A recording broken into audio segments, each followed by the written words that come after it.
சதுமேதாவினோ திருஷ்ட்வா வேதேஷு பரிநிஷ்டிதௌ வேதோபிரம்மணார்த்தாய தாவக்ராஹயத பிரபு. இது ஸ்ரீமத் ராமாயணத்துடைய அற்புதமானது ஒரு ஸ்லோகம், அற்புதமான ஸ்லோகம். இந்த ஸ்லோகத்தை நாம் தற்போது ராமானுஜருடைய சரித்திரத்தில் புகுத்தி அதை அனுபவிக்கப் போகிறோம்.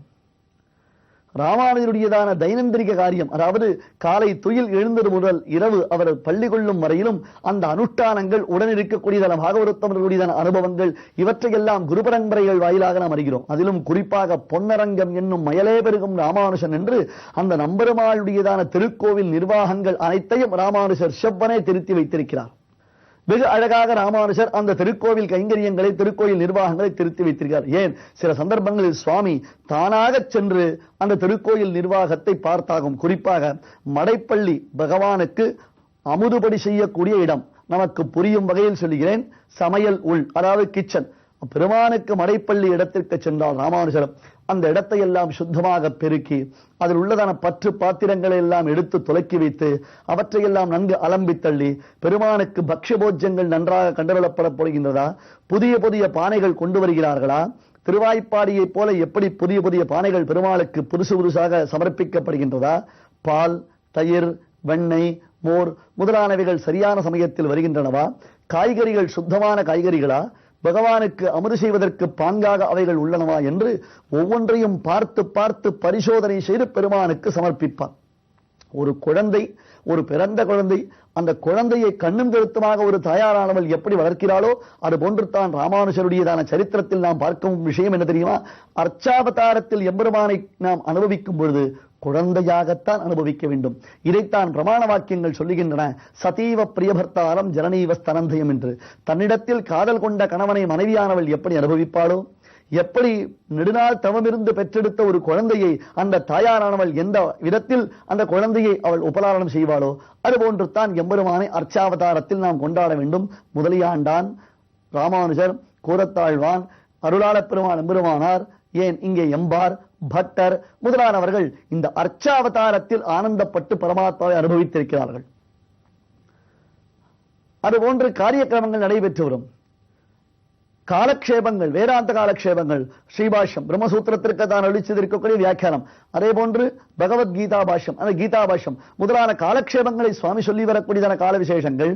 அது தவிர சில சமயத்தில் சற்றே ஓய்வு கிடைக்கும் அல்லவா, அந்த விராமம் என்பதாக ஓய்வெடுத்துக் கொள்ளக்கூடிய சமயம்.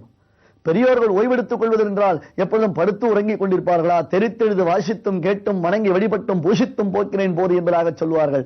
எப்பொழுதும் அவர்களுக்கு பகவத் விஷயத்தை தவிர்த்து வேறு ஒரு பொழுதுபோக்கே கிடையாது. அந்த பகவத் விஷயத்திலேயே ஈடுபாடு.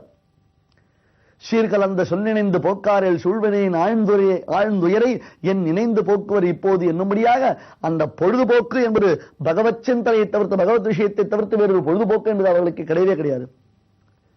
ராமானுஜருக்கு மிகவும் பிரியமானவர்கள் கூரத்தாழ்வானுடைய 2 திருக்குமாரர்கள். ரங்கநாதனுடைய அனுகிரகத்தினாலேயே பிறந்தவர்கள் பராசர பட்டரும் மற்றும் ஸ்ரீராம பிள்ளை என்னும் வேதவியாசர். பராசரர், ஸ்ரீராம பிள்ளை இவர்கள் இருவரும் ஆசிரமத்திற்குள்ளே வந்து விட்டார்களே, ஆனால் ஒரே கோலாகலம் தான். இத்தனைக்கும் ராமானுஜர் மாபெரும் சன்னியாசியாக இருந்தால் கூட அந்த பிள்ளைகளுடைய மேதாவிலாசத்தை கண்டும் அவர்களுடைய வைபவத்தை கண்டும் தான் மிகுந்த ஆனந்தத்தை அடைவார். அப்படித்தான் அந்த பிள்ளைகள் நல்ல பிள்ளைகளாக வளர வேண்டும், அவர்கள் அடுத்த இந்த சம்பிரதாயத்திற்கு செங்கோல் செலுத்துபவர்களாக விளங்க வேண்டும் என்னும் காரணத்தினால் என்றோ எம்பார் என்னும் தன்னுடைய திருத்தம்பியார் கோவிந்தரை கொண்டு அவர்களுக்கு சர்வ சாஸ்திரார்த்தங்களையும் சிக்ஷை செய்து வைத்தார். தனக்கு ஓய்வு கிடைக்கும் காலங்களில் ராமானுஜர், அதுவும் படிகொண்ட கீர்த்தி ராமாயணம் என்னும் பக்தி வெள்ளம் குடிகொண்ட கோயில் ராமானுஜராயிற்று. அந்த ராமாயணம் என்னும் பக்தி வெள்ளத்தை ரசிப்பவர். ராமாயணம் அது எப்படிப்பட்ட ஒரு கிரந்தம், அதனுடைய பெருமைகள் நமக்கு தெரிவது இல்லை. சரிதான், ராமாயணம் தானே, உபன்யாசம் தினந்தோறும் நாம் கேட்டுக்கொண்டிருக்கிறோம், என்ன நமக்கு தெரியாத ராமாயணம் நினைக்கிறோம். ராமாயணத்துடைய ஒவ்வொரு அக்ஷரமும் மாதுரியம், ஒவ்வொன்றும் அனுபவம் தான். அத்தகையதொரு அந்த ராமாயண பிரவச்சனத்தை இந்த 2 பிள்ளைகளை வைத்துக் கொண்டு ராமானுஜர் கேட்டாகமாம். மூல ஸ்லோகத்தை சேவிக்க வேண்டும். அந்த மூலத்தை வாசித்துக் கொண்டே இவர்கள் அதை இயலும் பொருளும் விஷயம் எப்படி ததுபகம சமாச சந்தியோகம் सममधुरोपनतार्थ वाक्यबद्धं रघुवरचरितं मुनिप्रणीतं दशशिरश्च वधं निशामयध्वं कूजन्तं राम रामेति मधुरं मधुराक्षरम् आरुह्य कविताशाखां वन्दे वाल्मीकिकोकिलौ. ரசம் ரசம் அத்தனையும் ரசம். எப்படி வால்மீகி என்னும் அழகியதான அந்த குயில், வால்மீகி என்னும் குயில், ஆருஹ்ய கவிதா சாகா, கவிதை என்னும் கிளையில் அமர்ந்து கொண்டிருக்கக்கூடிய வால்மீகி என்னும் அந்த கிளியானது, குயிலானது, மதுரம் மதுராட்சரம் ராமேதி மதுராம் வாணீம் சீதேதி மதுராம் வாணீம் வியாஹரன் பிரதிபுத்தியதே. ராமா என்பது மதுரமான சப்தம், சீதா என்பது மதுரமான சப்தம். அங்கே ராமாயணத்தில் கொட்டி கிடக்கக்கூடிய அந்த சப்தங்களை வால்மீகி என்னும் குயில் கூவிக்கொண்டே இருக்கிறது, இனிமையாக ஆனந்தமாக அனுபவித்துக் கொண்டே இருக்கிறது அல்லவா. வால்மீகி மகரிஷி தான் ராமாயணத்தை இயற்றினார். ராமாயணத்தை இயற்றின பின்பு அதனை யாரிடத்தில் கொடுத்து தான் அரங்கேற்றம் செய்வது என்பதாக வால்மீகி யோசித்துக் கொண்டிருக்கிறார். அப்பொழுது தான் அவருக்கு அழைப்பிதழ் வருகிறது. ராமன் நைமிஷாரண்ய மகாமண்டபத்தில், நைமிஷாரண்யத்தில் கோமதி நதிக்கரையில் சக்கரதீர்த்தத்தின் அடியில் ஸ்ரீ ராமச்சந்திரமூர்த்தி ஸ்வர்ண சீதையினுடைய தங்கப்பதுமையை வைத்து அங்கே ஒரு அஸ்வமேத யாகத்தை செய்ய போகிறார். மகரிஷி வால்மீகி தன்னுடைய சிஷ்ய பிரசிஷ்யர்களுடன் கட்டாயம் அந்த யாகத்திற்கு வர வேண்டும் என்பதாக ஒரு அழைப்புதல் வந்திருக்கிறது. அது கண்டவுடன் வால்மீகிக்கு மிகுந்த ஆனந்தம் உண்டாயிற்று. ஆகா, இது காட்டிலும் நமக்கு ஒரு சந்தர்ப்பம் கிடைக்காது என்பதாக நினைத்து இந்த ராமாயணத்தை இந்த இடத்தில் தான் அரங்கேற்றம் பண்ண வேண்டும் என்று தீர்மானித்தார். ஆனால் யாரிடத்தில் ராமாயணத்தை கொடுப்பது? எவர்கள் இதனை சாயை போல பாட வல்லார்கள் என்பதாக இதனை பாடுபவருக்கு யாருக்கு யோக்கியதை இருக்கிறது?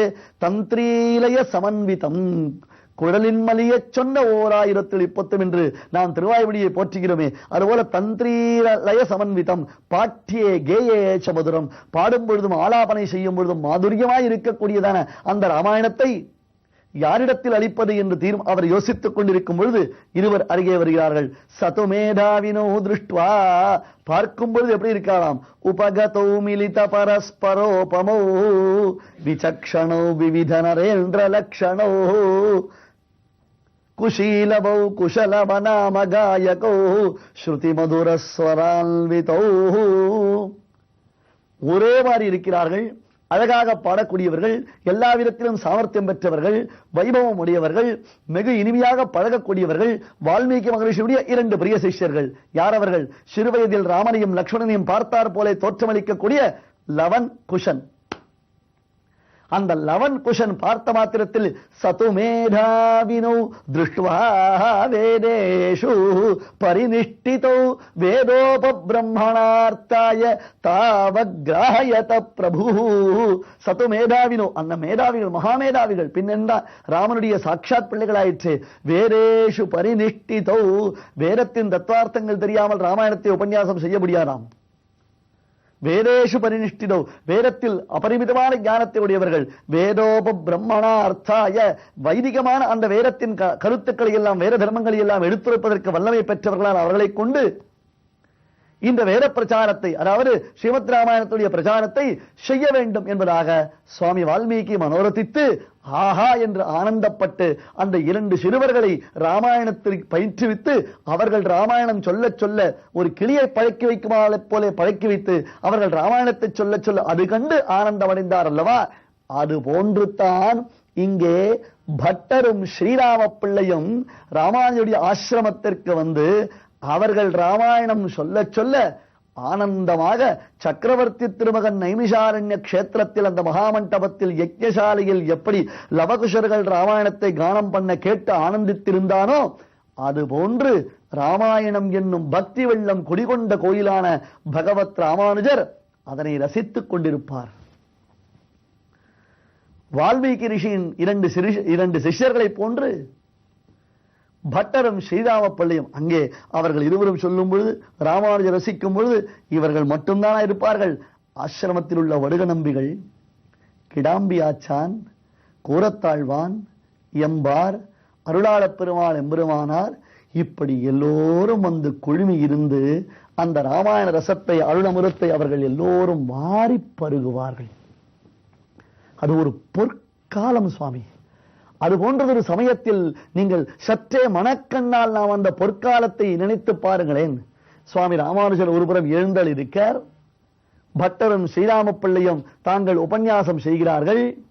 பொழுது ராமானுஜர் கண்களில் கண்ணீர் பெருக, மேனி சிலிர்க்க, அப்படியே உதடுகள் துடிக்க, ராமபிரானுடைய திவ்யமான அருளமுதத்தை, வால்மீகியின் முகத்திலிருந்து வருகிற ராம கசாமிர்தத்தை இந்த 2 சிறார்கள் பாட பாட பாட அனுபவித்துக் கொண்டிருக்கிறார் என்பதை நாம் நம்முடைய மனக்கண்ணால் சற்றே பார்த்தோமேயானால் என்ன ஒரு ஆனந்தம்!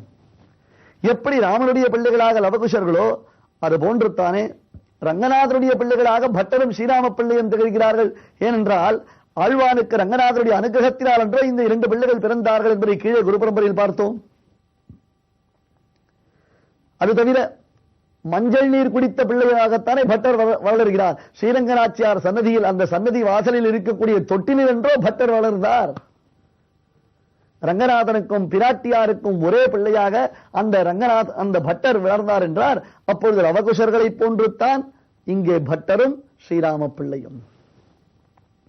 ராமானுஷரை நாம் வால்மீகியாக கொண்டாடினாலும் தகும், ராமானுஷரை சாட்சாத் ராமச்சந்திரமூர்த்தியாக கொண்டாடினாலும் தகுழும்.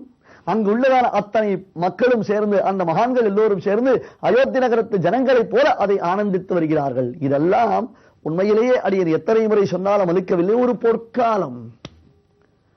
மகான்களுடைய பெருமை, நம் சம்பிரதாயத்தினுடைய சீர்மை, பகவத் ராமானுஜருடைய வைபவாதிசயம்.